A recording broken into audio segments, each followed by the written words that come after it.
first of two sessions that we're going to be doing. The other one is coming up the day after tomorrow on Wednesday, same time, 3 o'clock. So at the start of all sessions that I do, I like to get to know participants because you are kind of resigned to the idea of listening to me for the next 2 hours. And it's good for me to know who are the people I'm talking to, know a little bit about you. So usually what I do is I give every participant about 2 to 3 minutes to introduce themselves.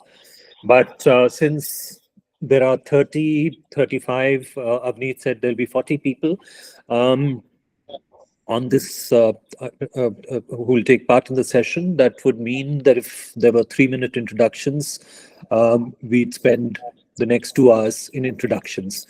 So since I don't think that's such a good idea, we should be talking about effective communication. We'll leave the introductions out. And so we will get started. I'm going to share my screen and we will begin.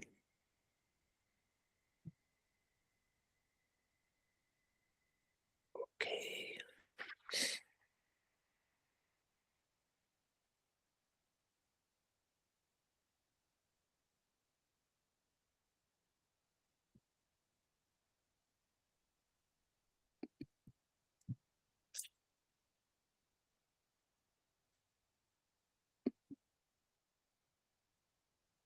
Sorry.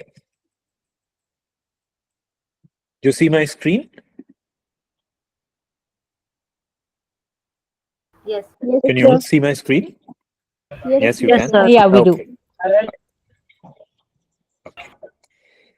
Good. So, so effective communication, and these are going to be tips for recruiters working with candidates. I'll also talk about how recruiters work with hiring managers and employers, but primarily how you work with candidates. So we're going to start by talking about how you write emails to candidates.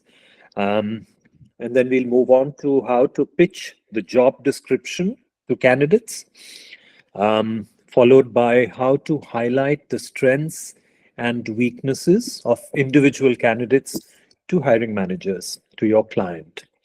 A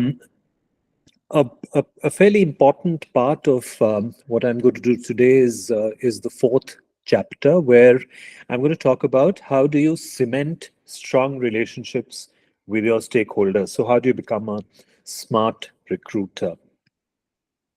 I'll leave you towards the end. I'll leave you with a few tips for effective communication as a recruiter. And the one thing that I want to say is that let's make our session interactive, so you can ask me questions, but I would ordinarily have said that you can stop me anytime and ask me a question or any clarification. But to make the best use of our time, we have 2 hours together. The best use of our time would probably be that maybe halfway, an hour later, I'll stop for about maybe 5, maybe 10 minutes, and you can perhaps note down your questions if should you have any, and you can ask me in that time. However, while I'm speaking, if there's clarification that you urgently need, do stop me, and I will try and answer your query. So does that sound all right? Yes, sir. Yes? Yes, perfectly fine. Yes, sir. Good. Avneet talked a little bit about me, but there's lots more to talk. So let me just quickly tell you what my background is. I'm a journalist, I'm a columnist, and I was a film and media critic before the year 2000. So the first half of my career was spent as a journalist and a writer. After the year 2000, I moved to the corporate world and I headed communications and branding for companies like Max New York Life, which is a life insurance company, which is now called Max Life Insurance. Dell, which is a computer maker, the American company. Moser, which makes or which made CDs and DVDs, so a media manufacturing company, and also Reliance Power, um, which is a Bombay-based power major.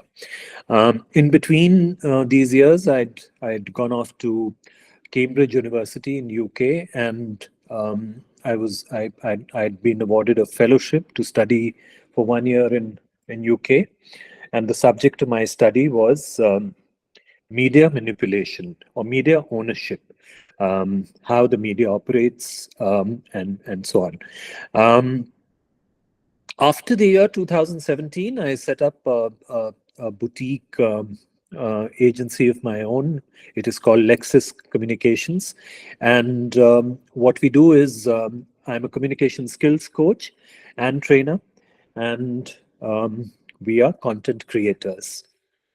So that's what I've done in my life. And today we're going to talk about the basic essentials of communication and tips for recruiters working with candidates. Um, so maybe I'll just stop screen sharing for a minute and say a few things to you directly, and then we'll resume.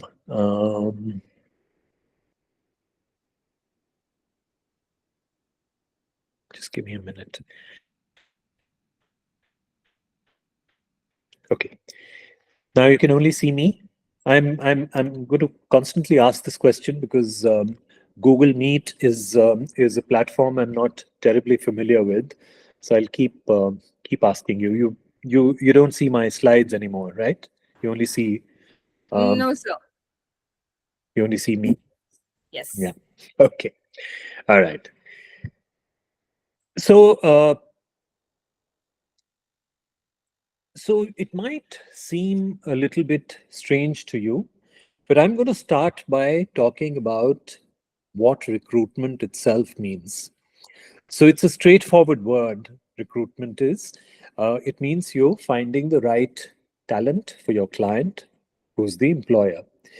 It is indeed that you're filling a staffing need, but if you were to step back and take a broader look at recruitment and the importance of your job, um, you'll be able to see that there are stages in that recruitment process, because you first identify the talent, you communicate with him or her, you attract the right person to the role, and then you recommend that candidate to the hiring manager, who's the employer.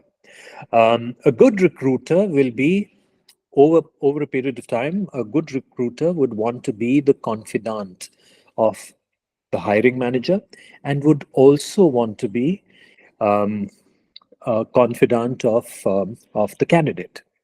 So talent acquisition is a critical role.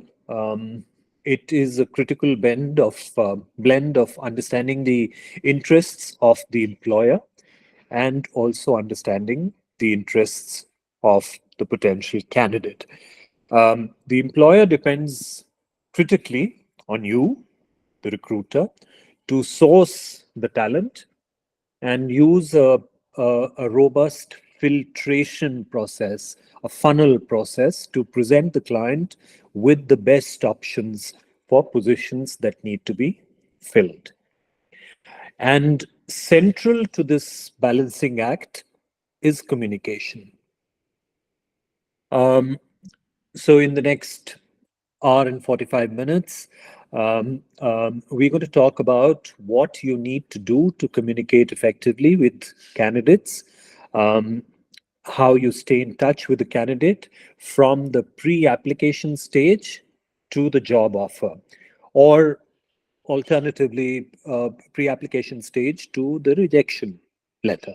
Unfortunately, not everything succeeds in life. Not everybody succeeds in life. So there is one job, several claimants. So rejection is also very much a part of it. And we're going to talk about how you handle rejection with candidates. So first, there's the pre-application phase, where primarily you rely on email communication. And we'll shortly be talking about emails and look at some templates. Um, Next comes the phase which is the application phase, and here you will use more immediate communication tools such as WhatsApp messages and SMSs, the text messaging, and for even greater urgency, you will use audio calls and for status updates and those sort of things. Um, then comes the interview phase, where you will need all modes of communication, email to set out or send out details of the interview, but you will use messaging and calls for more matters of coordination. Because you are the principal touch point for the candidate, they will reach out to you and you must make yourself available to them, whether it is going well or it is not going so well. In either case, you should make yourself accessible. Uh, Finally, there's the post application phase. Always tell candidates about the decision that's been made by the employer, and this effectively sort of closes the loop. And if you do it well, this enhances your credibility as a recruiter with the candidate. If you handle all of these phases well, you will build your brand as a recruiter while also being in the good books of the employer or the hiring manager. Um, but for me, most importantly, you'll be on good terms with candidates. And the candidate is one of your, or perhaps your principal stakeholder. So be positive, be authentic, be prepared to answer endless questions, and that's really the route to success as a smart recruiter. So we'll first be talking about email communication, and I'm going to go back to sharing my screen so that I can look at the slides and you can look at the points I'm making while I make those points. So let me go back to sharing my screen.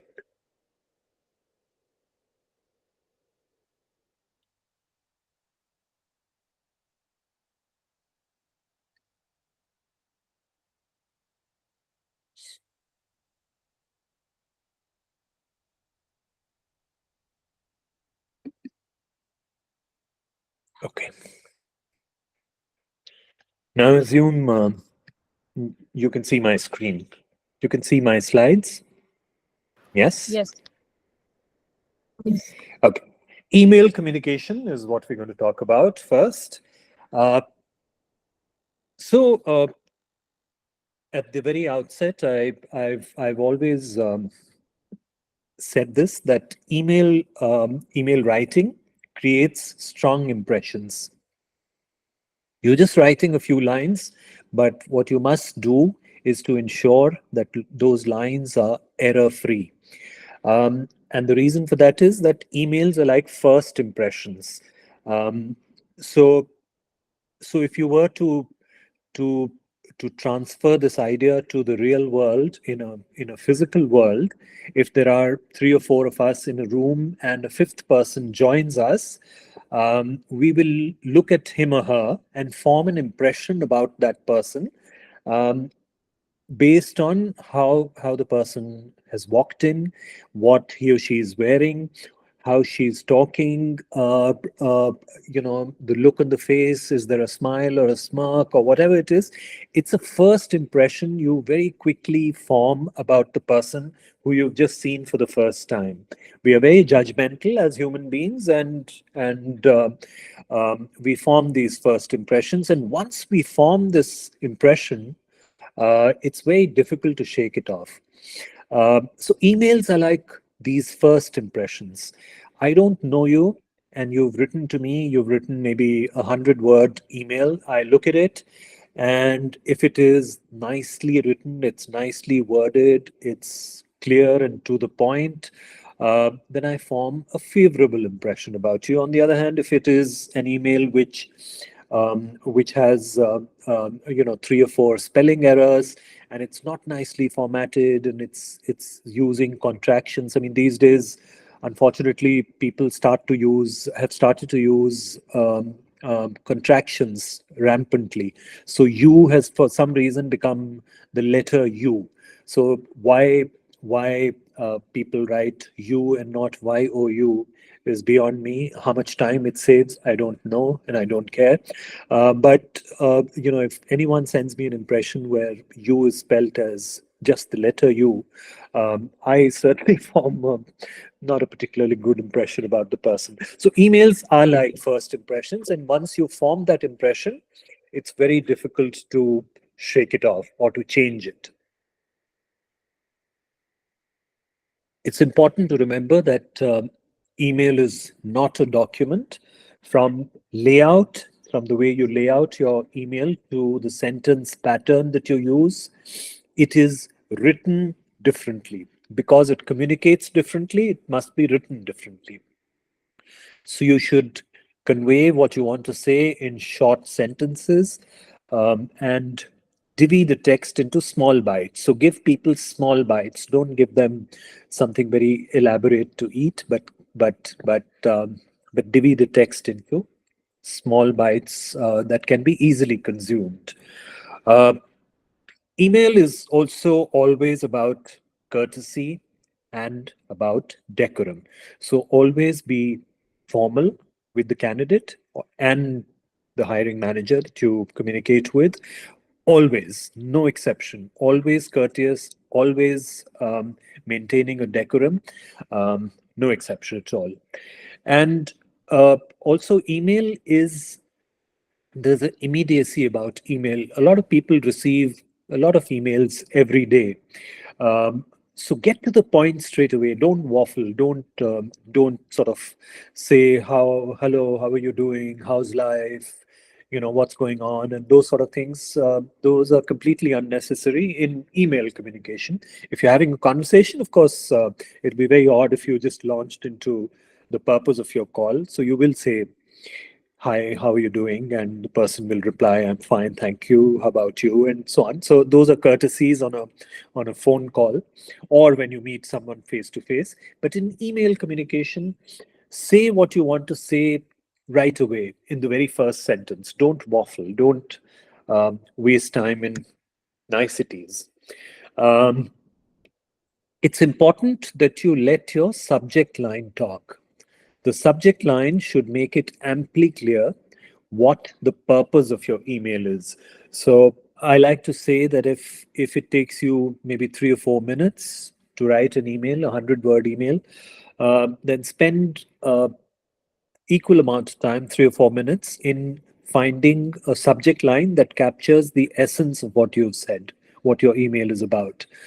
Find that those 3 or 4 words and put them in the subject line. Use proper salutations and sign-off lines. Um, uh, so, you know, say if let's say you're writing to Avneet, so always say dear Avneet and followed by a comma and then a one-line space and then start your email. So that's the right salutation. Occasionally, you can also replace it with hi Avneet. A lot of people prefer hi to dear.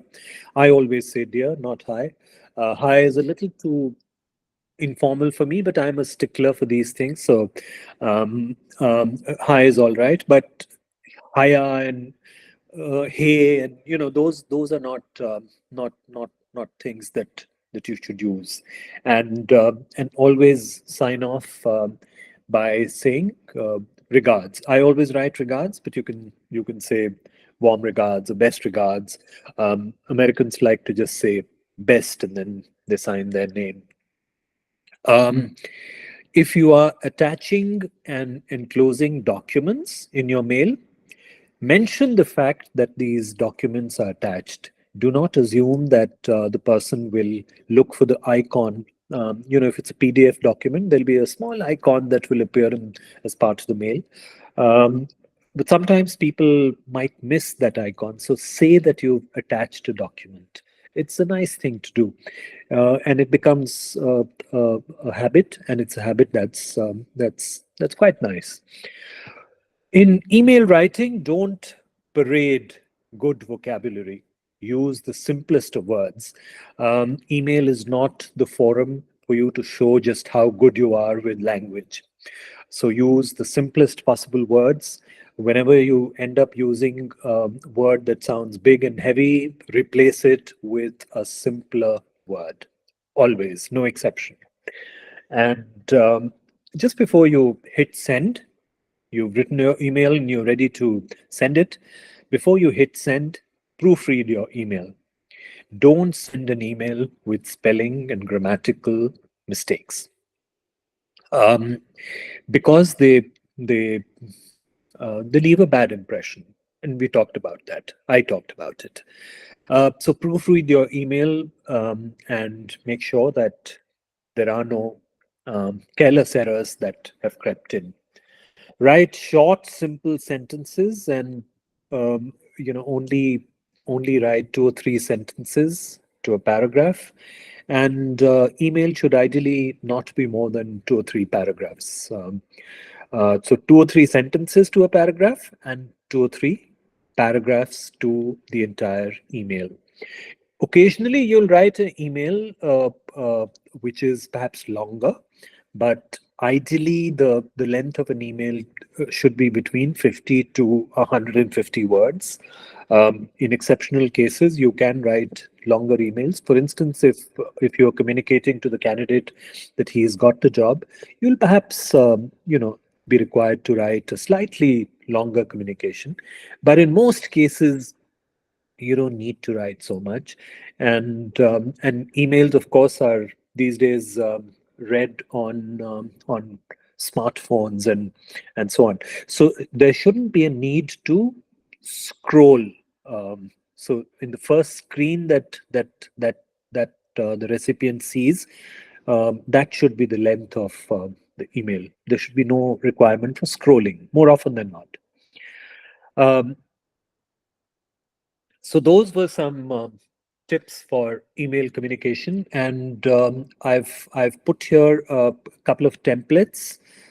This is the pre-application stage. So the subject line is job opportunity. This is the first time that you are communicating with a potential candidate, potential candidate for the position. Um, so so you write, and this is obviously a fictitious name. Dear Archana, I'm writing to you on behalf of Herky, India's largest career community for women with a potential job opportunity. We are looking to hire, and put the job title for one of our clients, the name of the company, and I think your experience and skill could possibly fit the bill. Skill and bill. Nice rhyming. I didn't realize, just realized. If you're interested in learning more about the position, we could set up a quick phone call or perhaps a video meeting. Would you be available for this call or virtual meeting? And then suggest a date or time, or maybe a couple of alternative dates and times. I look forward to hearing from you soon. Regards, and you write your name, and that's really the um, pre-application email template. Um, then it comes to the interview stage. So you're talking about an interview having been set up. Uh, so the subject line, which, like I said earlier, critical that you find a subject line which exactly describes what you want to say. So interview availability. Dear Archana, I'm happy to inform you that we are moving forward with the interview process at, and the name of the company. We'd like to schedule an interview with you at the company's name. The interview will last approximately, if you have a sense of that, it lasts approximately half an hour or 45 minutes, or occasionally, I mean, in my career, I've been in interviews with the HR head for a couple of hours, but that's very rare. It perhaps happens in more senior positions, but usually these interviews are half an hour, 45 minutes. So if you have a sense of how much time it would last, you could indicate that. Are you available on, and mention the day and the date and time. I need you to reply to my mail with your availability before the end of business hours today so that the formalities for the interview can be put in place. Sorry about out. It shouldn't be out. It should be put. So that's a spelling error. That's a mistake on my part and makes me look rather silly. So can be put in place. So it's it's good to say, give a sort of a timeline that please reply by the end of the business hours, and put it politely but put it firmly also, that I'd like to hear from you before the end of business hours today or tomorrow or whatever the case may be, so that you can go ahead and confirm the interview with the hiring manager. On behalf of Herky, I wish you the very best regards, and you sign your name. Yeah. And I thought, this being a fairly important part of your work as a recruiter, I thought I would also include an email template, which is a rejection email. The subject line, you can avoid saying rejection in the subject line because it's a little depressing for anyone to read. So just say your application for, and mention the job title at the company. Dear Archana, your interview at the company's name for the position of whatever went well, and you were in strong contention. However, I regret to inform you that another candidate in a strong list of applicants has been chosen for the job. We at Herky appreciate your interest and diligence in putting your best foot forward for the role. We will keep your resume on file and reach out if we think you'd be a good fit for other roles, either at the same company that has turned down this candidate, or a suitable position at any of our other client organizations. Meanwhile, please keep your profile updated with us for future opportunities that may be a better fit. All the best, Archana. We truly appreciate your time and consideration. Regards, and you sign your name. Um, so that's the email section of what what I wanted to say. Um, I'm back on your screen. You can see me. I mean, you could see me earlier too, but in a small window. Now you can see me life size or whatever. Right? Please say yes or no. Yes, sir. Yes, sir. Okay. Yes, sir. All right. So that's the email part of it. Any questions at this stage, or should I move on?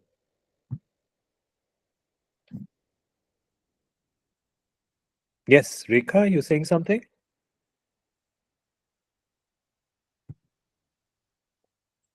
No questions. Okay.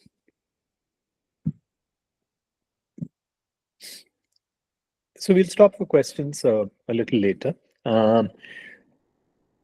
But I'm going to check if you were alert and you were listening to me. Sir, And I've kind of turned this into, sir, yes, can you please share the yes, email sir. template one for subject, and just I want to take the picture so for my reference so I can get. Okay, so Aradhana, what I'm going to do is I'm going to key portions of what what I'm going to present today. I'll put them in a document, in a PDF document, and I'll send them to Avneet, and she will share them with you. Is that Okay, okay? sir. Okay. Or Yeah, sir. Thank you. would you Thank like you, that sir. right now? Yeah. Yeah. All right. Okay. Okay. So I'm going to check if you were alert while I was talking and were listening to me. So I've kind of turned that into an activity. So I've talked about a few do's and don'ts of email communication. By my rough count, I may have talked about 10 such do's and don'ts. So let's see how many you remember. Anyone who'd like to mention a few of those, few of the tips that I talked about? Anybody at all? You'll please me if you remember all 10 or whatever, but Yes, sir. Can I? yes, yes, Shweta. Sir, emails are the first impression. So the first thing is that they should be error-free. There should not be any spelling mistakes or grammar mistakes in the email. And we should Right. keep the language as simple as we can. And there is no show off of vocabulary in the email writing. It is Wonderful. preferable to write them in simple words. And if we are attaching any document with the email, we must mention the same in the email. We should not assume that the candidate will find them on their own, and it can be missed. And the other Yes. thing is that people use smartphones these days to read the email. So it should be in simplest and the shortest and communicate all the message in one go. So it cannot be it does not need Long. to be scrolled. And Correct. these are the few things. And Wonderful. so short simple sentences. This is the crux. And Excellent. So Shweta was certainly wide awake while I was speaking. So may I suggest that you can kind of put on your sound and we can all clap for Shweta. That was terrific. thank you, sir.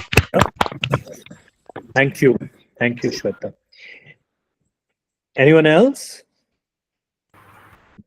Any other points that you want to mention? Using the right Yes? salutation. Can I? And can I? We should Yes, always sure. attach the document and can't assume that they have seen.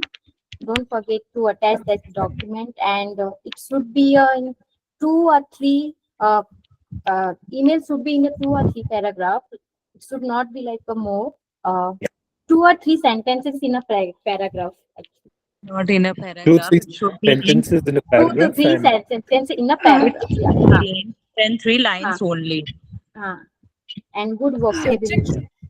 Subject should be clear and to the point. yes, very important. That for me is perhaps the most important thing about emails, the subject line, because if research the world over, research has shown that 33% of emails which don't have a subject line go unread, because I don't know what the email is about and I receive maybe 20, 30 emails every day, and I see an email without a subject line, I may skip it. I may not read it. So the whole effort that you've made in composing an email and sending it may go to waste.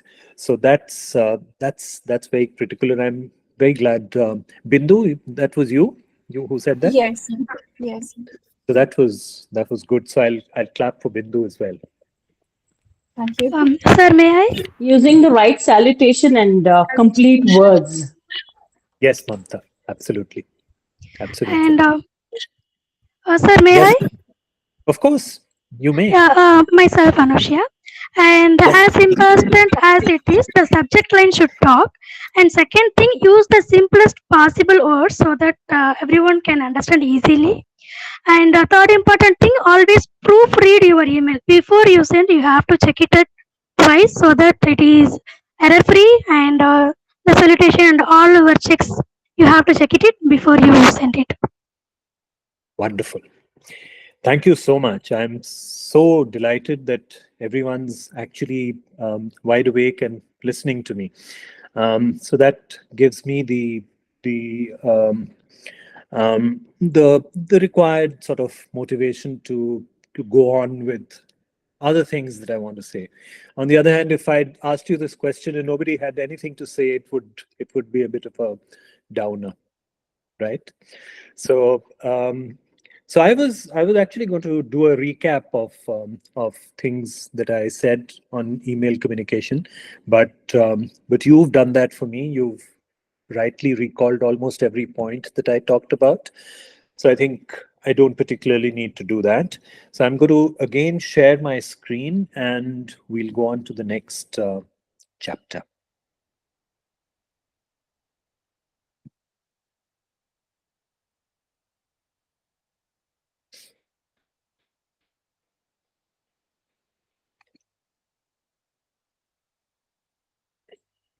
Yes.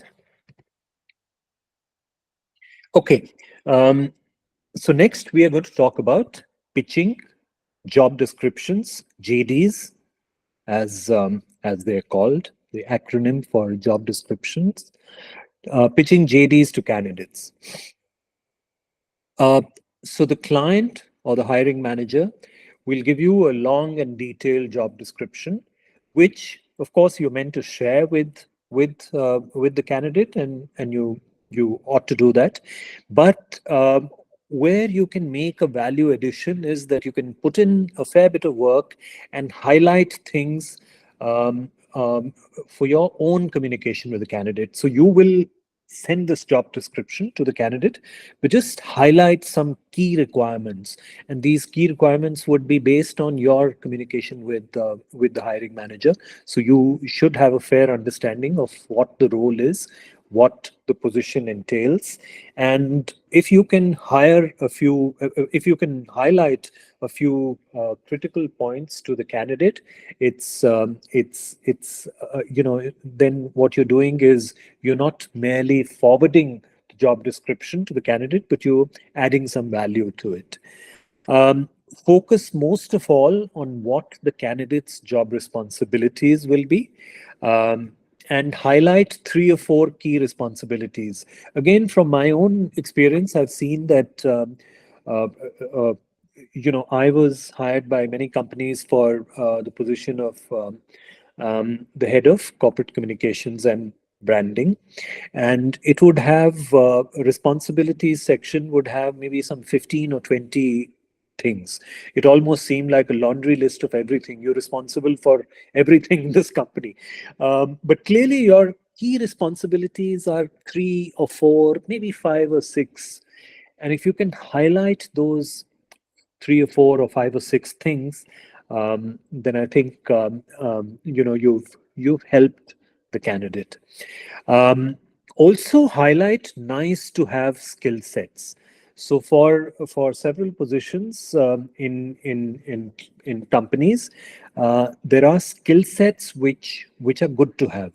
So like good writing skills, even if it's a human resource role, or if, it's a marketing role. Many of these roles these days require good communication skills, particularly good writing skills. So, or it could be something else. Let's say they're looking for a team lead for a particular part of the company, in which case you must have the ability to carry a group of people along. So you must be a good team player, and you must also be, a good team leader.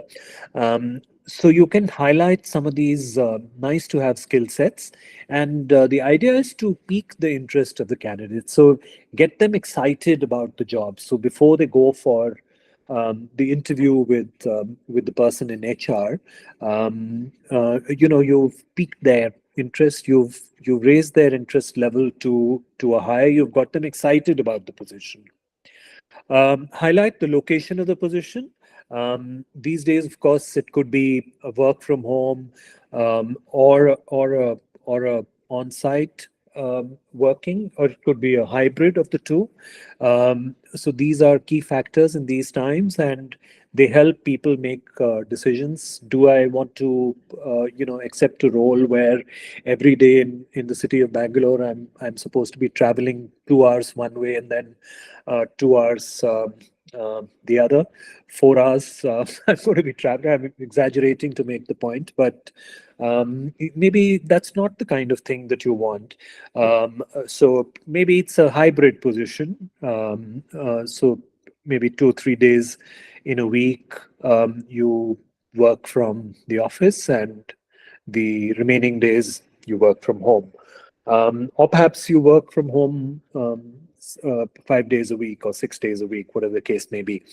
So highlight the location of the position. So is it based in, if you are living in Delhi, so is the position based in Hyderabad, in which case, are you open to relocating and so on. So highlighting the location is critical. Focus on learning opportunities, things that the candidate is able to see will take him or her a long way. So not just a transactional thing where you're talking about the money involved. Of course, money is important, crucially important for all of us. But what will this role, what value add will this role bring to me? What are the skills that I'll be able to enhance and therefore become more employable in times to come? So focus on the learning opportunities that the job entails. And also at perhaps a later stage, post interview, it could even be pre-interview. Some cases, give the candidate an idea about the team and the colleagues, the organizational structure, as well as the reporting relationship. It's very important for some candidates to understand the reporting relationship. Is there a clear reporting structure, and if so, what is it? And also talk about the culture and the atmosphere of the company. These days, good candidates, serious candidates, they do their own research. I mean, it's a given that you will look at the website of the company and you look it up on LinkedIn and so on. You will also trust word of mouth and speak to people and so on, because it's a new organization you're joining. There is a little bit of concern and anxiety. You want to fit in. You want to also know what the company stands for. What are the values? What is the vision and mission of the company that you're going to be working with? As the communication head of several companies that I talked about, one of my critical roles, I saw it as my critical role. It was not defined as such to me, but I saw this as my critical role, that the company must have a vision and mission that every single employee in the company identifies with. So we spent a huge amount of time writing the vision and the mission of the company. Vision, mission, values, and purpose. There are 4 things, and all good organizations have these vision, mission, values, and purpose. And it's good when you're exploring the possibility of joining a new company. You must be familiar with some of these things and know what you're walking into. So this is something that I've put together as a job description sample, and I'll be happy to send this to you at the end of our 2 sessions. The other one is coming up day after. At the end of that session, I'll put some of the key messages together, and these templates I will be happy to share with you for what it is worth. So it's something which I mean, the job title that I've used is head of communications, because that's what I was. So I thought I'd use my own example. Head of communications, name of the company, location Mumbai, reports to I reported to the CEO of the company, so I've mentioned that. So whatever the case may be, what the job title is, location, and reports to. Key responsibilities include formulating and implementing communication strategies for sensitive as well as urgent company announcements in a timely and effective manner. Key responsibility 1. Key responsibility 2, developing and implementing an integrated communication strategy for the company, including its internal and external communications and leadership brand building. And responsibility 3, provide counsel on strategic communication plans and build the company's profile as an industry thought leader. So in any sector that the company is operating in, I worked quite a lot in the power sector, as well as the IT sector. There are so many companies. You want to stand out. You want your chief executive to stand out as an industry thought leader. So that's something that that you can highlight. And remember that the position I'm talking about is head of communication. So these are all points that I'm making which are relevant to that position. So you will obviously isolate key responsibilities which talk to the role that you're writing to the candidate about. Essential professional skills needed: strong writing and editing skills, creating opportunities for the company to stay in the limelight, and the ability to work across geographies and cultures, and to have the ability to both lead cross-functional teams and also to be a team player. The position requires strong knowledge of both the external environment and internal customer needs. It requires creativity and innovation to deliver objectives. Of paramount importance for the role are people skills and your own high integrity. So this is something that you can value add to the job description. Job descriptions typically are written by the human resource department of the client organization. So they will write that and they will send it to the headhunter, to the recruiter, and rather than just forward that and just play the role of a postman and forward it to a candidate, perhaps you can understand the job description better and identify key responsibilities and professional skills. That's a value add that you can do, and your candidate will be most thankful to you for that.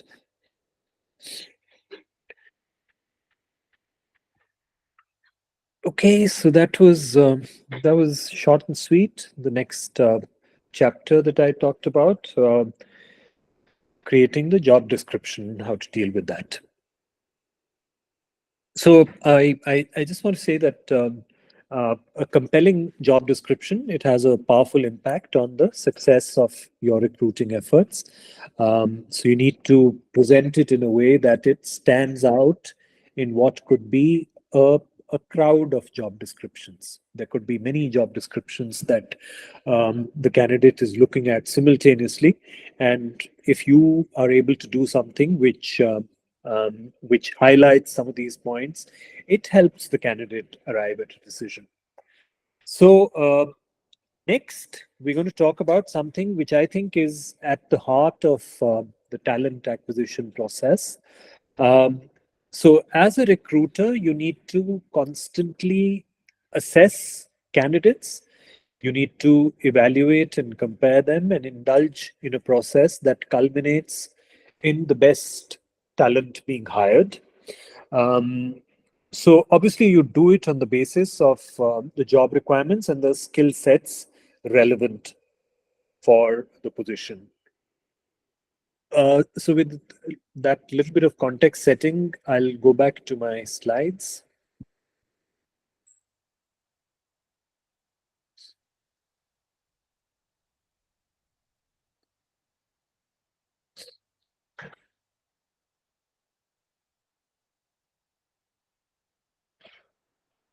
Okay.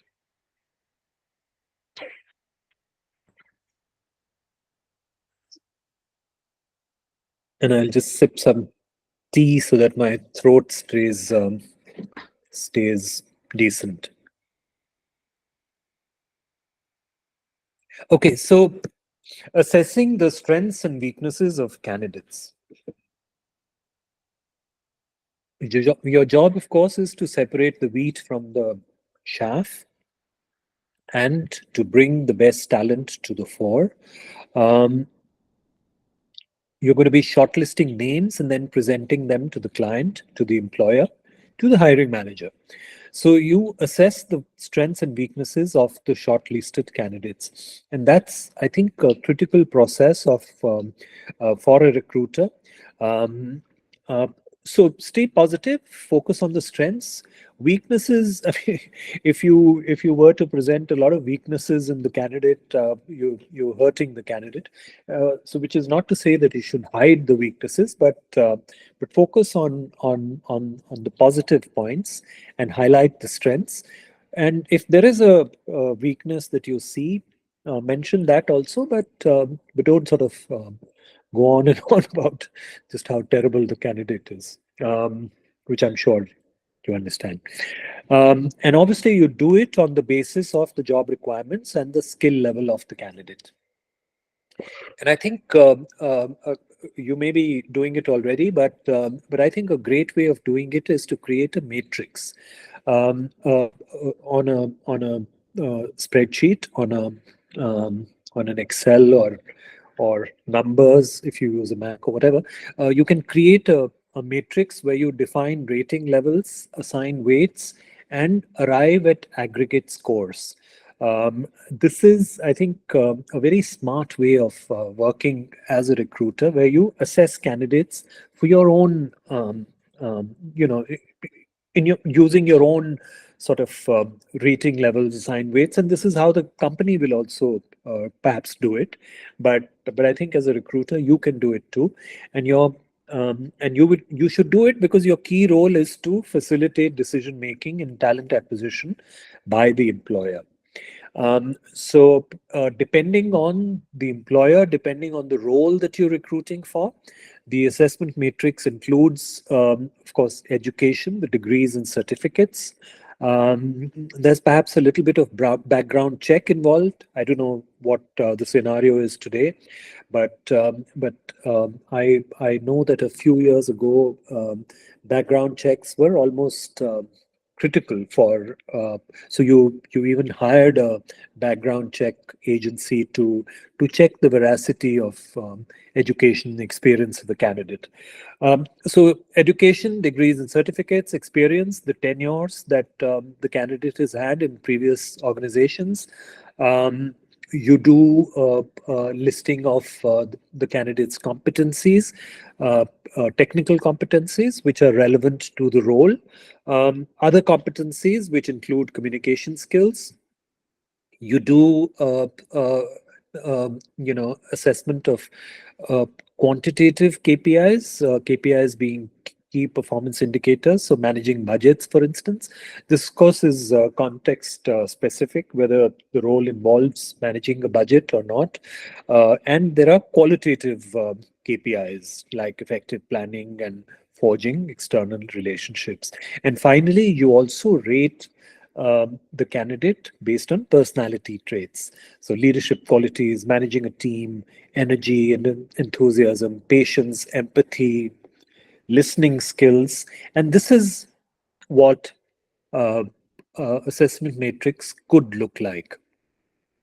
So you've listed, what is it, about 18 or 19, or maybe it's 20, 20 candidates, and you've rated them on strategic thinking, writing prowess, people skills, education, tenure, leadership qualities, and you've given them marks out of 10, and then the ones that I've highlighted in yellow here, the best score is Nandita Beria, 48.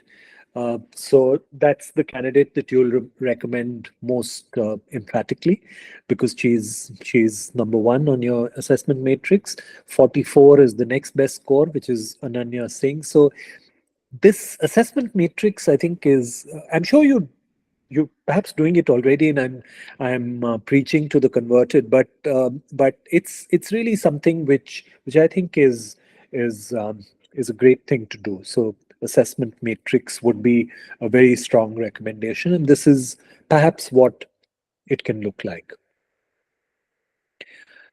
And I'd be happy to share this with you also. Okay.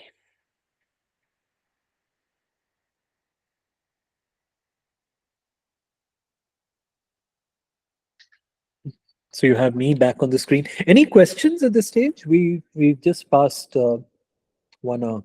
We have another hour to go. No, Any sir, we are good to questions go. that I can answer? Or have I made everything so sort of crystal clear, and I'm doing such a good job that all your possible questions are already answered?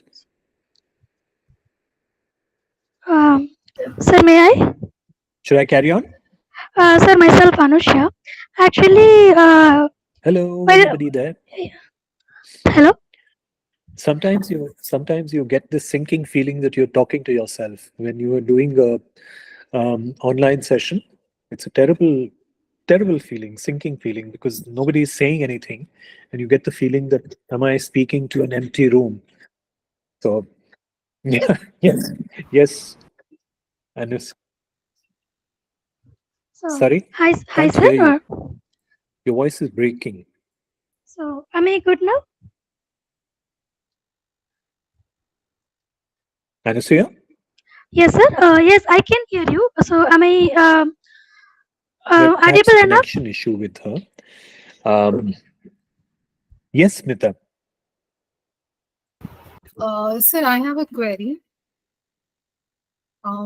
So in the assessment matrix, Smita, you wanted to ask me something? yes, I'm already asking. I think there is some network issue at your end. No? Okay. Sanjay sir, is Ansuya am I audible to you? Can you hear us? Yes, Can't yes. hear you. Yeah. So Smita is trying to ask a question. Smita, you can please go ahead. Can you hear me? Yes, we Yes, can hear you. Are we audible to Sanjay, you? we are able to hear you. I think there's a gap between what we are talking and that you are not able to hear us out. I think that, yeah, it's a delay in delivery probably. Yeah, because all of us are able to hear each one of us I speak can't calling. hear you at all, Ansuya. Sandeep sir, can you please I know you're saying re-log something, in? but it's not coming. It's not coming through at all. So maybe you want to, type your question in chat. Maybe your connection or my connection, it could be. There's a problem with. So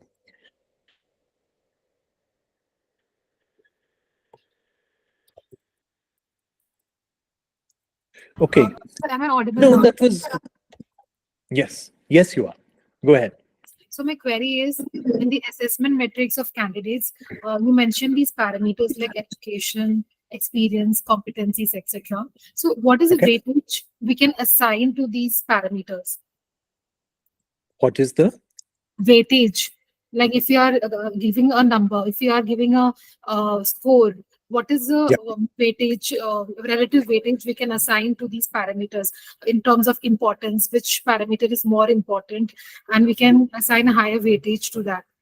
That Smita is completely context specific, so it depends on the role. Here in this case, I'm speaking more generally, and I'm not sort of thinking of a particular role or a specific role.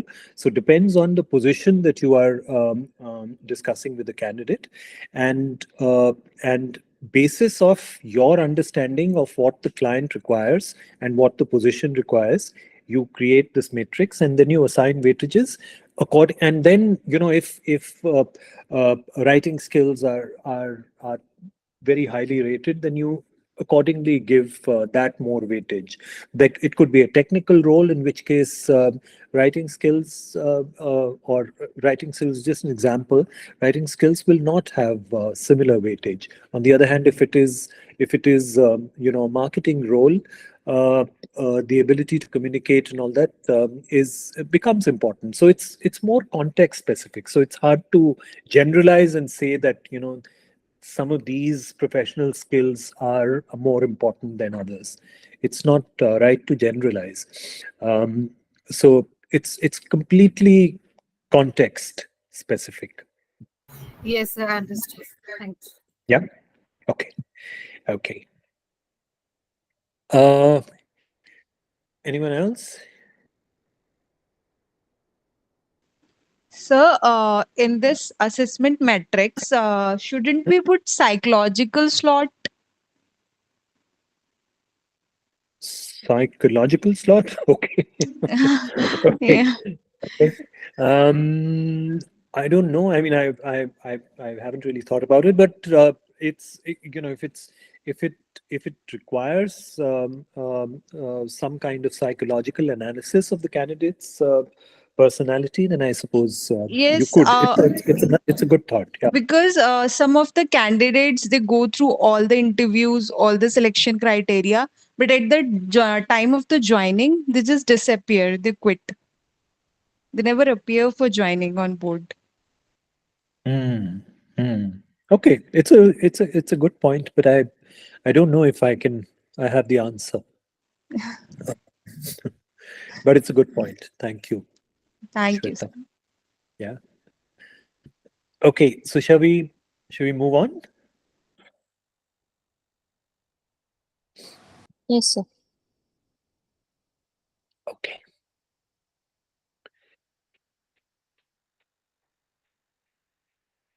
So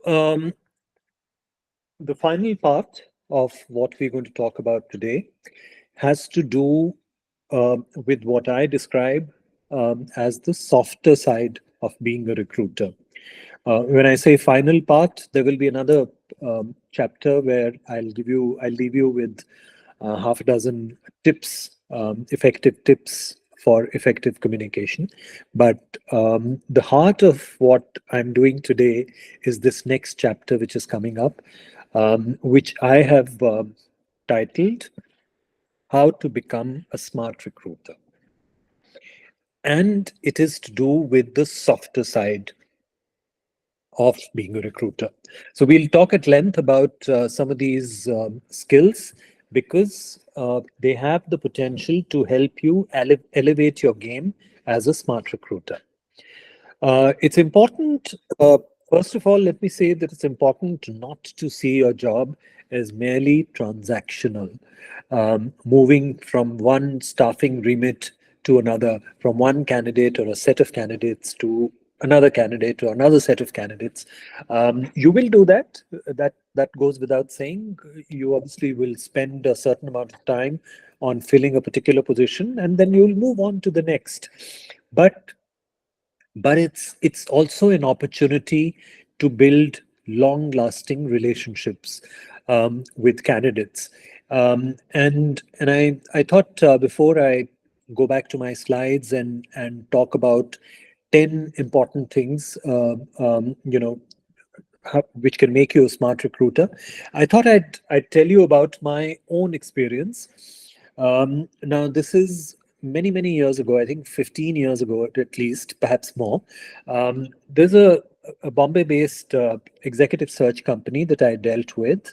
I was then working for Moser and uh, and this executive search company was talking to me about a senior position at GSK, which is Glaxo Smith Kline,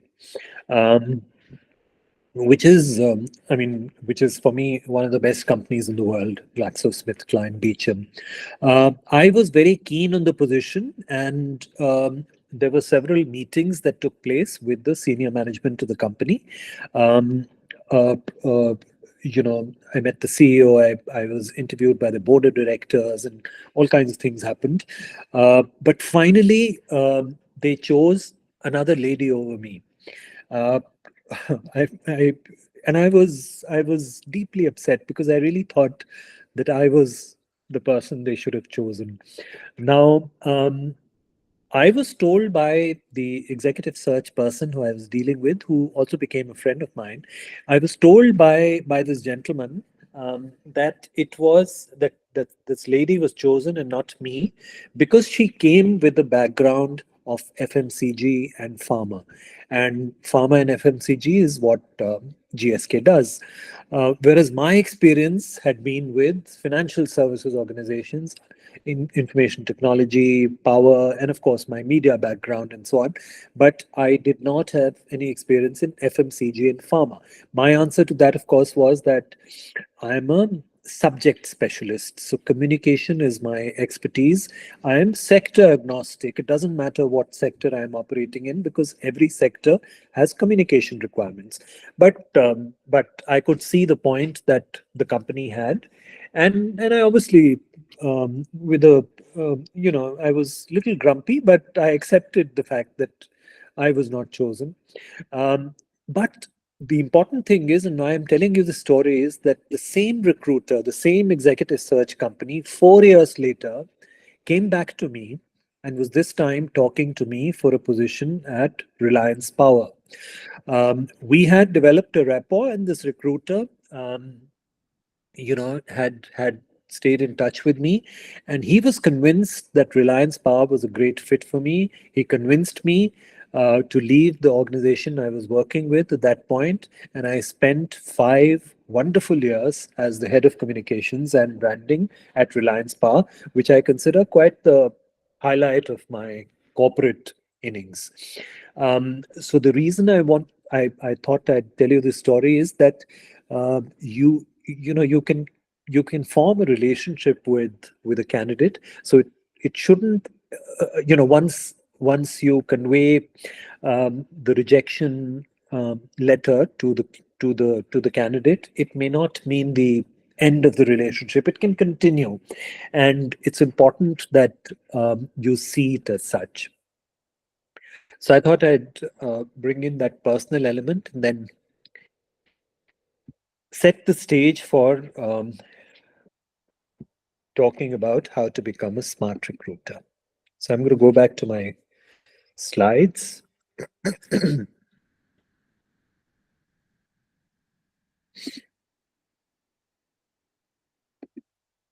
Okay.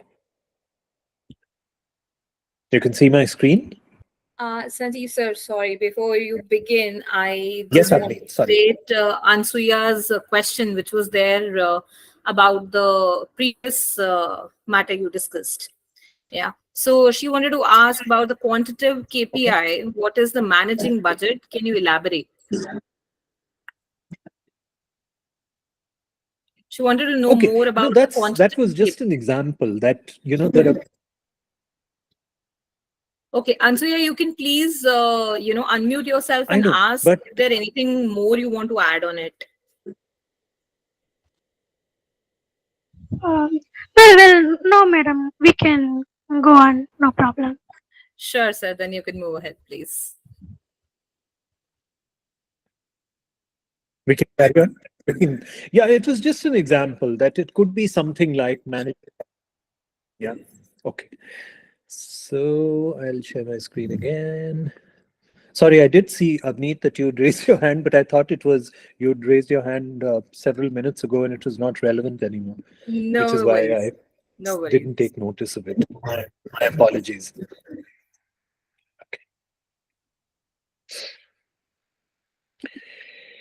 Okay, so how to become a smart recruiter? We're going to talk about 10 points. I think it is 10. So it's about relationships, not transactions. Each of these points we'll talk about, but let me first list these 10 points. So relationships, not transactions, create networks, enter the mind of the hiring manager, read the hiring manager's mind like a book. Um, and since we talked about a book, don't judge a book by its cover. This is a bit of a cliche. You may have heard it that don't buy a book because you like the cover. Be sure about what's inside. I'll talk about it when we come to it. Empathy, empathy, empathy. It's one of the most important words in the world for me, empathy. You must show empathy for the candidate. An empathetic recruiter is a smart recruiter. We'll talk about it. Be prompt, do what you say, and without fail, keep your word. Play multiple roles, and I'll talk about what I mean by multiple roles that you can play. Strive to improve constantly. You have a double role as a brand ambassador, and again, I'll explain what precisely I mean, and master the basics of recruitment. That's 10 points that I've come up with. Mastering or how to become a smart recruiter. So to start with, we'll talk about relationships, not transactions. So statistically, and this shouldn't come as a surprise, of course, statistically, recruiters reject many more candidates than they hire. Um, no surprise, because you're looking for a position, you will speak to 5, 10, 15, whatever the case may be, candidates, and eventually one, or perhaps in some cases 2 or 3 might be hired. So if you've hired 2 out of 10, you have you've hired 2, but 8 have been rejected. So you are rejecting many more candidates than you're hiring. Just do it gracefully. And I gave you an example from my own career. If you are open, honest, and transparent, the candidate will come to trust you. This is something that happens over a period of time, many transactions, many conversations with the candidate. There's a certain trust that will come with it if you acquit yourself well, and that over a period of time sets you apart from other recruiters. You get a reputation for being a reliable recruiter.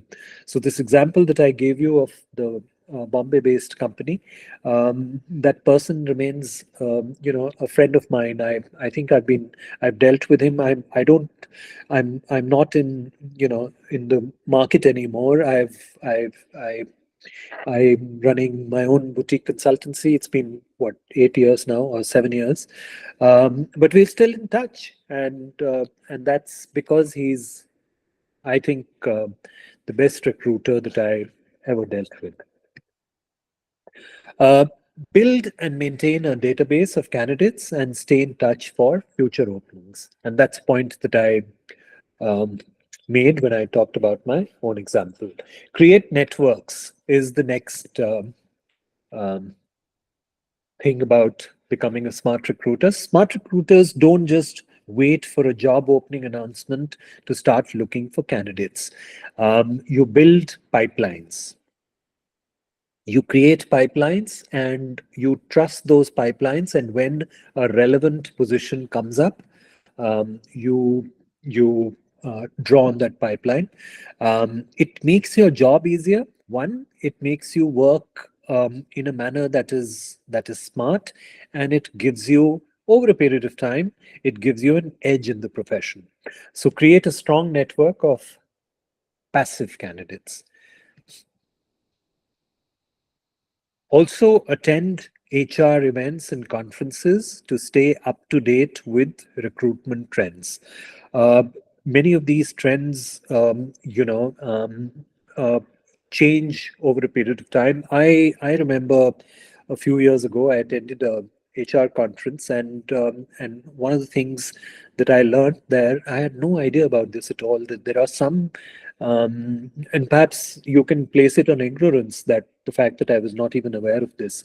But what I discovered was that there are companies that specialize in background checks. So you can actually hire a background check company, which will, especially for senior roles, they do a thorough check. They will check with universities and see the veracity of your degrees, and speak to, let's say, you worked for 5 companies. They will speak to all those 5 companies, and get some sort of intelligence on you.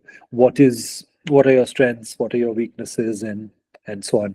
So attending HR events and conferences, where you pick up some of these things, they can only sharpen your skills, and which is why it's important to do that. So enter the hiring manager's mind. It's as important as the candidate experience, because the hiring manager experience, the hiring manager has to come to trust you and trust your instincts and your skills, which is why it's just as important to understand the hiring manager and the way the hiring manager thinks. So adapt to the speed of the hiring manager's thoughts and decisions. Keep in step. So, there are different personalities that you deal with when you're dealing with different hiring managers. They think differently. Their pace of decision making is different. You could be in a great deal of hurry on occasions, but you need to adapt to the working style of the hiring manager. And sometimes you can spot temperamental issues with candidates better than the hiring manager. I say this because as a recruiter, you are in regular contact with the candidate, the hiring manager or the HR head or whatever the case may be. They will perhaps meet the person once or maybe twice before the position is offered to the candidate. But you as the recruiter will perhaps have several conversations and perhaps even more than one or two or three meetings. So you will be in a better position to spot temperamental issues. And if you do spot those temperamental issues, and if you think they're very important, you should bring them to the notice of your client. So I said earlier, don't judge a book by its cover. So now I'm going to tell you what exactly I meant.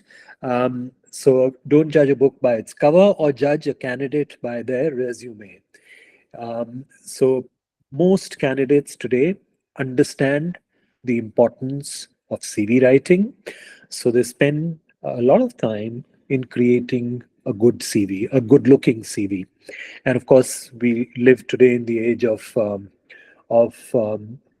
AI, artificial intelligence, and so you could have Chat GPT being used to create a CV. Nothing wrong with it, but the candidate could come across as somebody who's a very clever, smart writer, which he or she may not be, or could have got a professional to write a CV.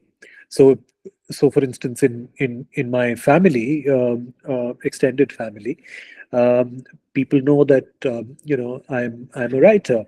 So occasionally it doesn't happen anymore because they think I don't have the time. But earlier there was a time when some people would sort of say that my sister or my daughter or my son is applying for a scholarship or is applying for a job. Can you look at the CV? And of course one does that, but I'm saying the point I'm making is that candidates today know the importance of CV writing. So don't just go by how the CV is written um, to to to decide the skills of the candidate. Read between the lines and find proof that candidate skills actually match the job profile. Do some sleuthing if needed. I don't know if you understand the word sleuthing. Sleuthing is investigation. Sleuthing is what Sherlock Holmes did. So I'm not saying that seriously sort of put on a hat and smoke a pipe and go investigate or something, but do a little bit of gentle finding out. Sometimes it comes in handy. Make behavioral questions a part of your arsenal. The more you will ask questions that reveal to you the behavior of the candidate, more the candidate's thought process will become apparent to you, which is why behavioral questions are just as important as some of the more basic questions. So ask behavior related questions in respect of a previous position. How, if there was, for instance, if the candidate that you're dealing with has worked for Dell, a company like Dell, an IT company, create a scenario and say, if this was the scenario, how would you have dealt with it, or how did you deal with a situation that you were presented with in your previous job? And that gives you answers which reveal the person's behavior.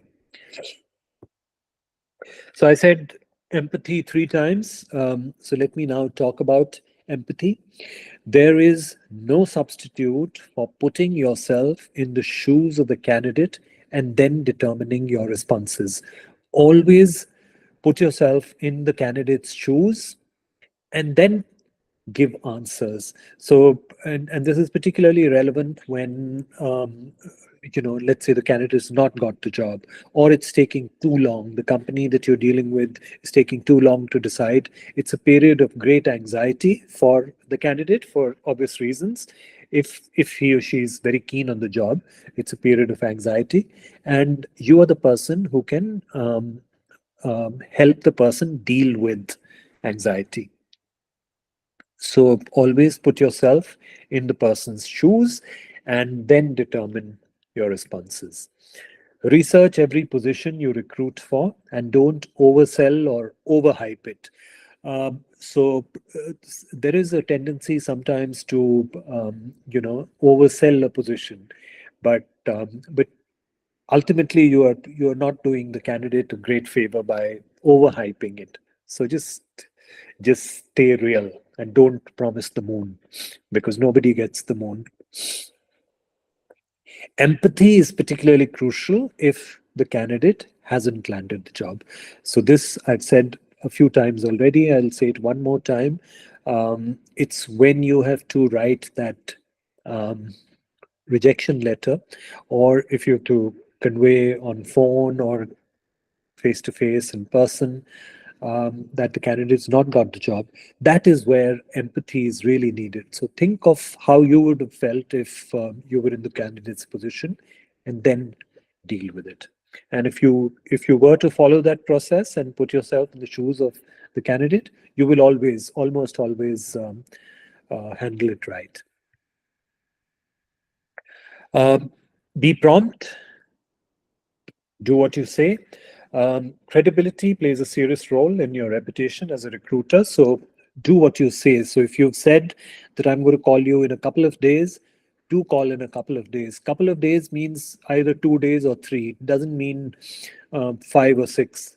Couple means 2. It could possibly also be extended to 3, but doesn't mean 5 or 6 days. So if you've said, I'll call you in a couple of days, call the day after or the day after. Don't delay it, because if you keep your word and you stick to the timelines that you yourself have indicated, it establishes your credibility. Don't procrastinate. Do you know the word procrastinate? It basically means we all have a tendency. I certainly do, and perhaps many of you do too, to procrastinate. You want to delay the inevitable. You want to delay the decision. Something that you need to do today or you must do tomorrow. You say, okay, so let me relax today. I'll deal with it tomorrow. In your line of work, in any line of work, but particularly in your line of work as a recruiter, procrastination is almost never good.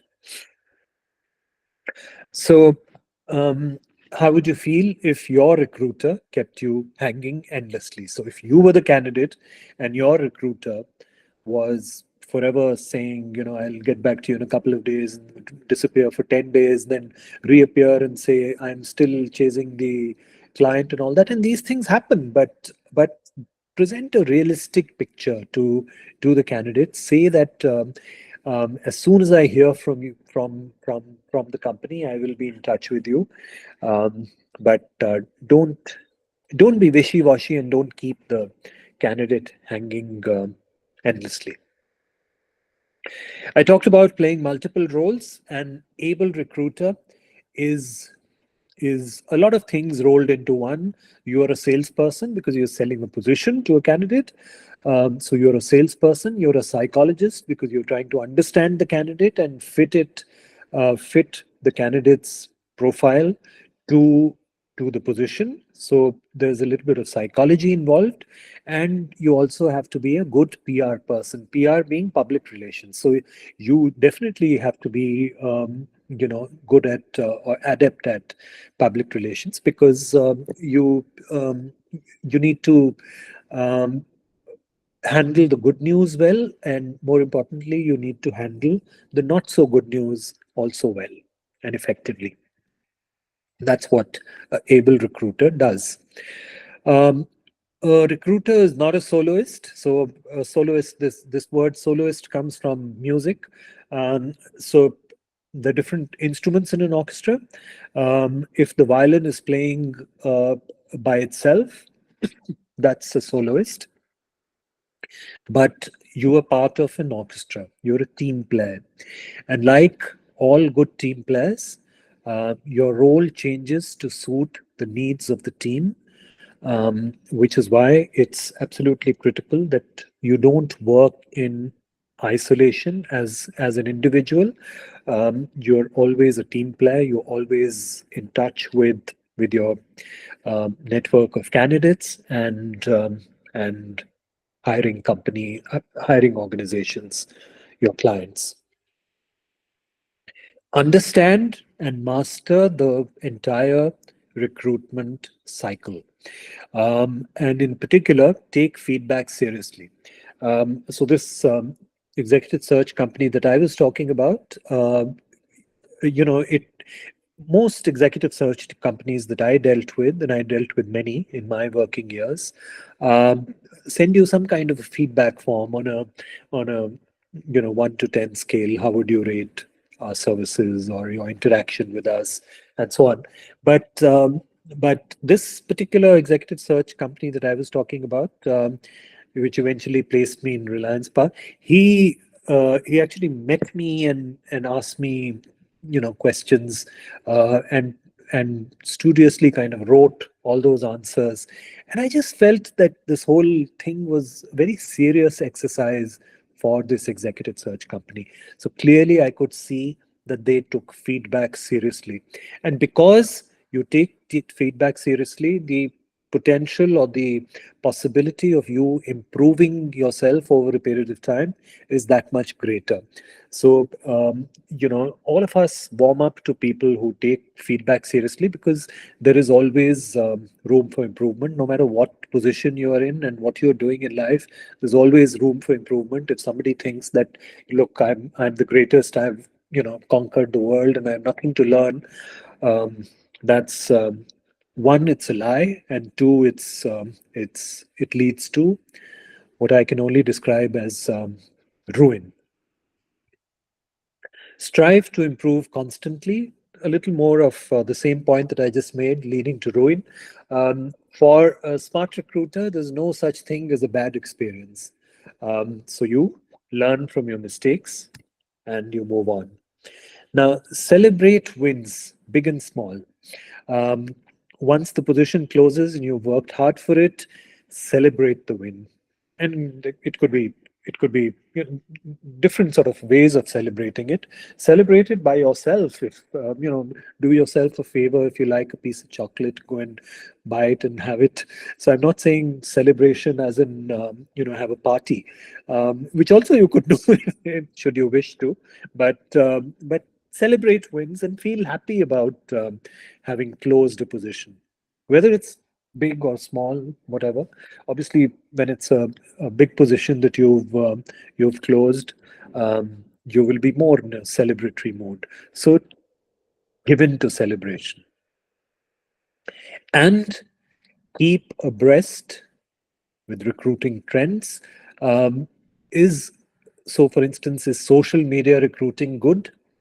There are different opinions on it. Most people think it's not, but I don't know. I mean, I don't have an answer because it's not something that I think about such a lot. But you as a recruiter should keep in touch with these recruiting trends. Is social media a good place to find candidates?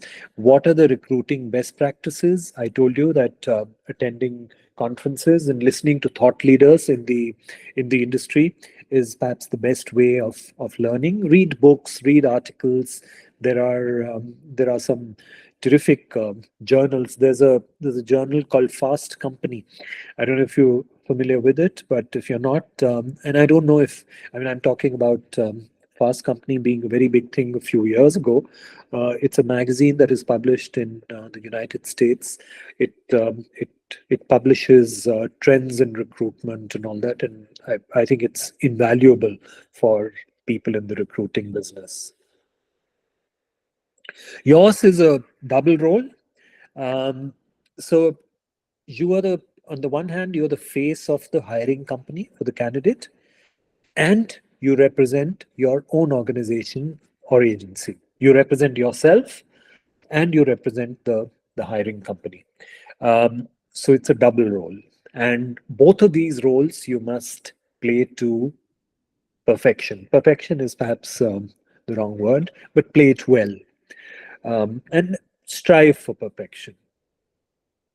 Respect all candidates, lend a helping hand, especially when your hiring manager is being shifty and difficult. As a hiring manager, you will inevitably or invariably deal with hiring managers who are very sort of shifty. They will say that, I'll think about it, I'll let you know in a few days, and never really get back to you and all that. So you need to have the ability to be able to deal with all of such people.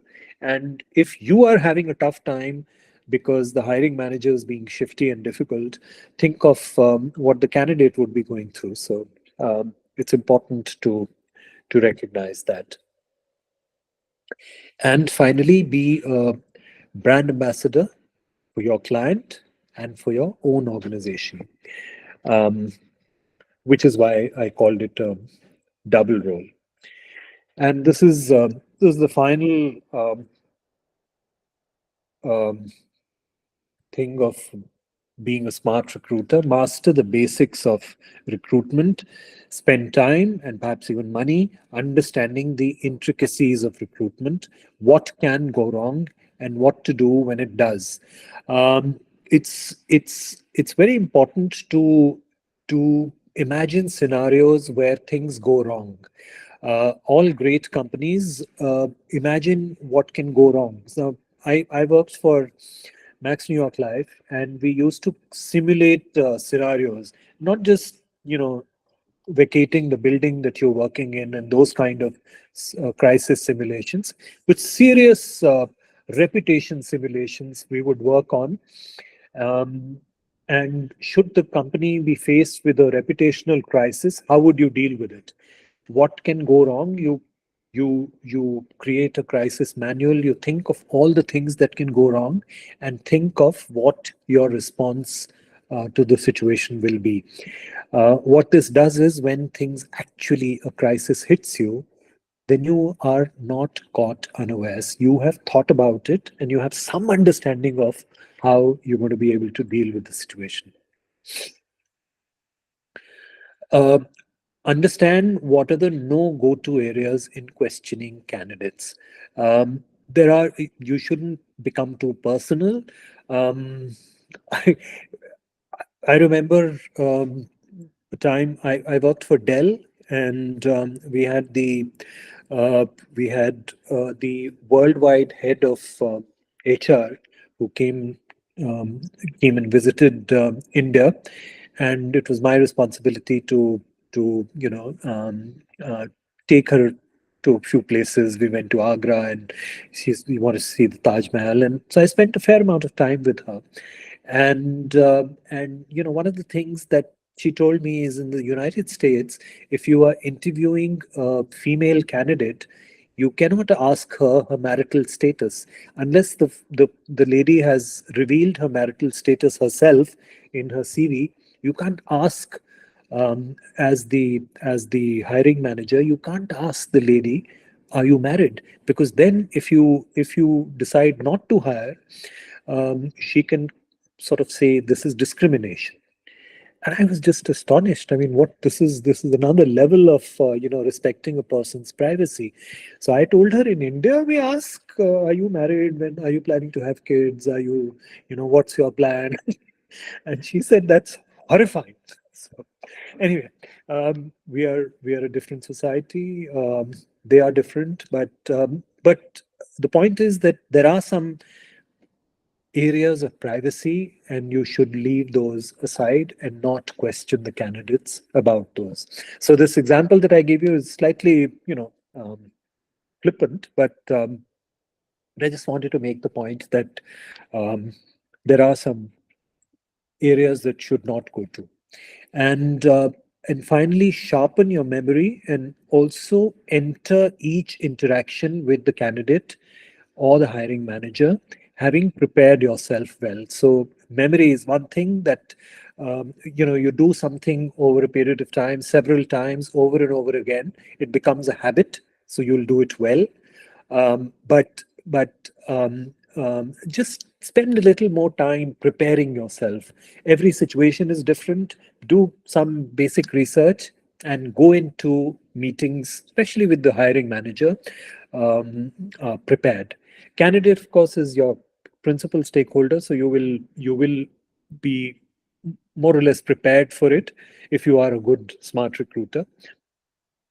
But also these meetings with the clients, you must go in absolutely prepared at all times. So we have 18 minutes to go. I'm happy to sort of speak a little longer to you, but you may already be completely sick and tired of me, so I recognize that too. But I do have a few more things to say. I'm going to, so maybe I'm again going to pause at this point and check again if you've been paying attention. So there were 10 tips that I gave you for being a smart recruiter. Tell me the ones that you recall.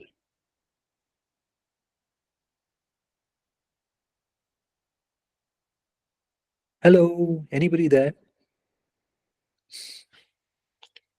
Or you tired of this Hello, game? Then I'll sir. move on. Sir, may I? Hello. Hello. Hello, sir. May I? Hello. Hello. Hi, sir. May I? Hello, sir. Okay. Hello. Create network says Sanjeev sir, Hi. are we audible? JSK Bharati. Sanjeev sir, can you hear us? Yes, very good. Okay, so Bharati. Empty. Sir.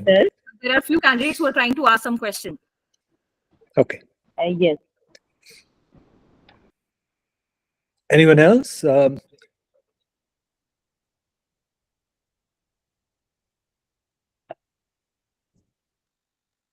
Okay. Assessment matrix is Isha. So I think what we'll do is we will move on. Yes. Hello. Who's that? Sir, may I? Hi, sir. This is Rekha here. Okay. Lots of answers sir. in chat. Can you hear? Yes. Yes, please do. You may.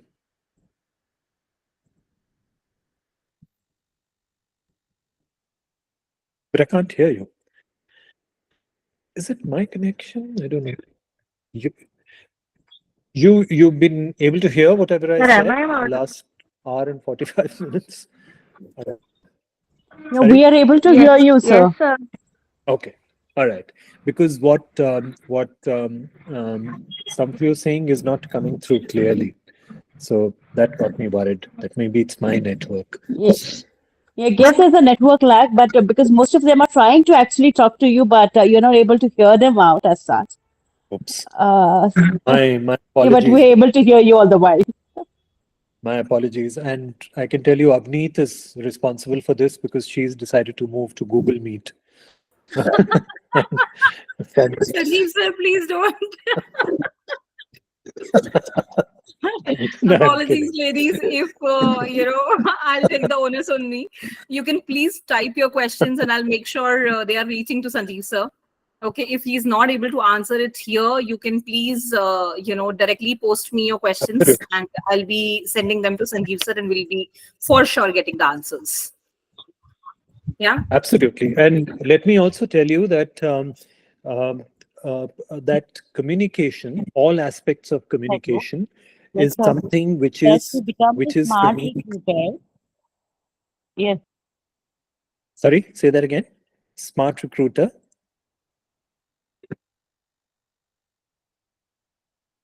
I can't hear you. Rekha, you're talking? I can't hear you. No, all of us are on mute now, so you can go ahead. Okay. All right. So what I was saying is that I this is labor of love for me. All aspects of communication, especially writing skills. I teach corporate executives writing skills. That's the mainstay of what I now do in life, and it is something that I greatly enjoy.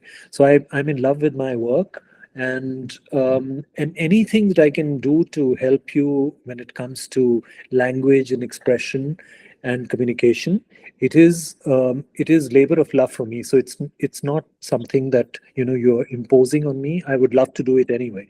So do not hesitate to contact me now or later. There is a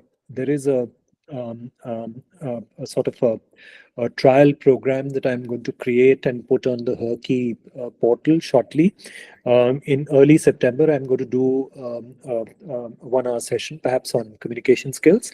And then if you know, or if some of you feel that it is something that you can take up further with me, and I can do specifically writing skills related sessions for you, I'd be very happy to do that. So do ask me, anything which pertains to what we've discussed in the past hour and 45 minutes, or what we're going to discuss in the remaining 15 minutes, or anything related to communication. If it's in my grasp and I can possibly explain to you, I'd be very happy to do that. Smita, yes. So, what are some of the ways of checking candidates' job skills? You mentioned about sleuthing, like a CV is when it looks very good. So it's very prudent to ask to check whether the candidate has job skills. So, what are the ways we can do this? This comes from, Smita, it comes from asking smart questions. So if, for instance, just to give you an example to illustrate what I was saying, if the candidate says that I am a very good communicator, then you can ask questions which will show to you that there is some merit in what the candidate claims. Uh, so likewise, if the person's written that in the CV has written that I'm a great team player, uh, think of a hypothetical situation and say that if this was the situation and there was some dissension or some trouble in a team, how would you go about resolving it? Now, those answers will tell you whether the person is actually a good team leader. So I think I think it comes from asking smart questions. Okay, understood. Thank you. Yeah. Okay. Okay. So I do have a few more things to say, which is primarily um, I'm going to leave you with 7 tips for effective communication. So I'm going to go back to my slides, or maybe let me say this first to you, and then I'll go to the slides. I just wanted to say that the reason I brought up my own story, and I talked about GlaxoSmithKline and so on, it was to say that recruitment is not just transactional, which is a point that I've made several times over. If you are open, if you're honest, and you're transparent in your conduct, and the candidate comes to trust you, you can build a level of trust that sets you apart from other recruiters. So that's a point that I would stress over and over again. It's important to understand that the recruitment process is a period of anxiety for the candidate, and for a variety of reasons. They could be keen to know how they fare against others. It could be a dream job for a candidate who has his or her eyes set on that position.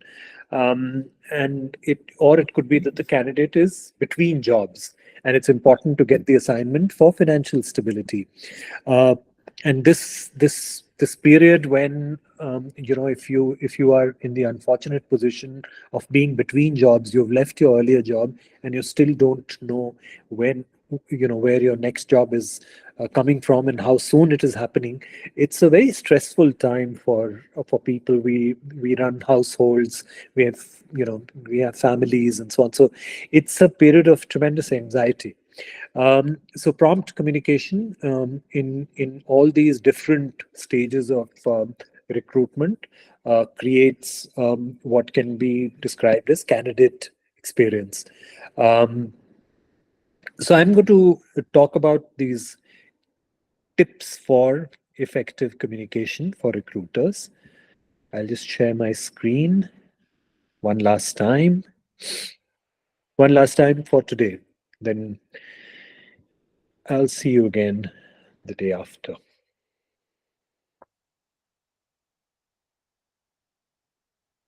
Okay. Okay. So these are things that I've said already at different points over the last hour and 55 minutes, or 50 minutes, whatever the case may be. But I've just sort of isolated 7 of these tips for effective communication. 1, use simple communication. No need for industry jargon. Don't use jargonized language. Set clear expectations. And be clear about the role, and do not make any tall promises. Don't overhype or oversell the position. There is a temptation sometimes to do that, but resist the temptation. Take the communication schedule seriously. If you said to the candidate you will take a week to come back on how your interview went, do that. And do that even if the client is going to take much longer, which is often the case. Clients are gods, so gods can take their own time to do what they want. But you should set realistic expectations, and if there is a delay, then communicate that effectively with the candidate, and keep in touch with them. Find out what's the ideal communication channel, and there are individual preferences. If somebody is already in a job, he or she may not want to receive a call from a recruiter during work hours. So respect that. Find out what they would prefer. What time should you call them? Would they prefer a call, or would they prefer to communicate through messaging or email? And once you found those things out, stick to those. Respect the constraints that the candidate may have. Oops. I went backwards. Okay, so don't use templatized responses. In some places, templates are good, even great. They save you time and effort, but recognize the fact that often these communication templates come across as impersonal, especially if you're using, let's say, the same email for 2 different people. So you've written to Avneet and you've said, "Dear Avneet," but now you're writing to Smita and you've forgotten to change the name from Avneet to Smita, and that's terrible. I mean, it just comes across as terribly impersonal, and also a goof up. I mean, it just not nice to get a communication like that. So that's a very sort of crude example that I gave you, but try and personalize your communication. So go over it with a fine tooth comb. Look at it carefully, because it's going to affect someone's life.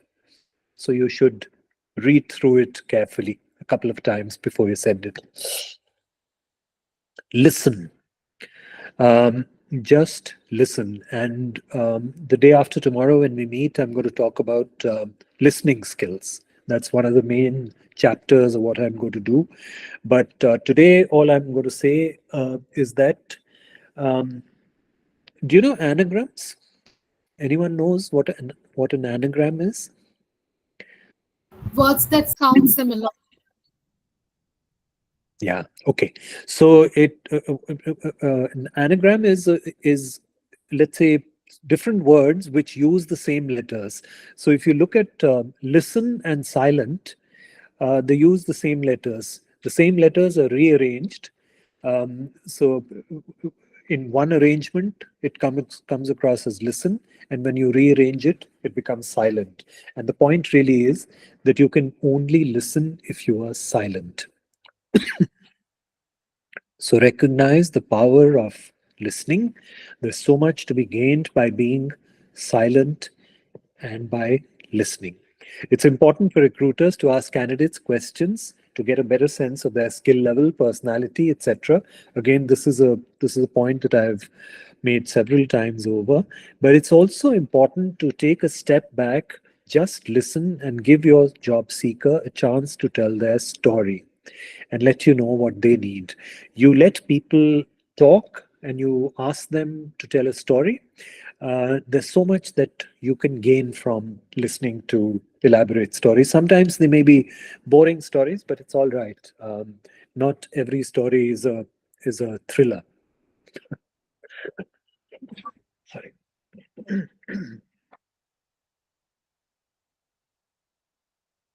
Okay. Develop a list of FAQs. FAQs, of course, being frequently asked questions. So anticipate questions and practice answers you can offer to candidates. FAQs provide basic answers to fundamental questions. So it's a very important exercise. And once you've indulged in this exercise, try and imagine as many questions as you can and think of answers to those questions. Once you've done that, it frees you up to answer any new questions or concern with more enthusiasm, because basic questions, you've already predicted them and answered them. So personalize your responses, but have the FAQ sheet ready. And you'll remember most of it if you do it again and again over a period of time. And finally, ask for feedback and take corrective steps. Form is all right. Form is almost a given. So you will ask a candidate to fill a form, but also talk to them, have a dialogue, and encourage frankness, and tell them that they they they shouldn't hold back. If there's something that they didn't like, they should express it, because you can then take corrective action. Yeah, and that's about all that I wanted to say today. Um, I should have put my email address here, but maybe I can still do it if you want. But we're meeting again the day after tomorrow, and I hope after today's experience you will not disappear and say, you know, this was a complete waste of time, and who wants to come again and attend another session. But I hope you will come again the day after, so that we can talk about a few more things. That's the second part of effective communication. Yes? We'll surely be there. Okay, that's reassuring. Thank you, Mamta. Thank you so much, Sanjeev sir. I have two questions in the chat box. However, you wish to answer them on a message or now, I'll leave it up to you. There are two questions. One from Smita: what are some ways of sleuthing to check for the job skills? So I've And already answered that question. I've I already answered. yeah, Yeah. you did. Yeah. So I had taken a, as I was feeling that there was a glitch in the network. Right. And the second was how important, this is from Bharti, how important to know the domain of the hiring organization and what is the best way to understand it quickly and enough. Okay. I will need to understand the question. So, can I respond later? Is that Yes, okay? absolutely. I will be sharing this question with you on the WhatsApp also, sir. And Okay. you can, give me your answer, and I'll share with Bharti. Please do. Please do. So, in case Bharti, you don't hear from me, I'm back day after tomorrow, so you can ask the question again, and I would have answered by then. Is that okay?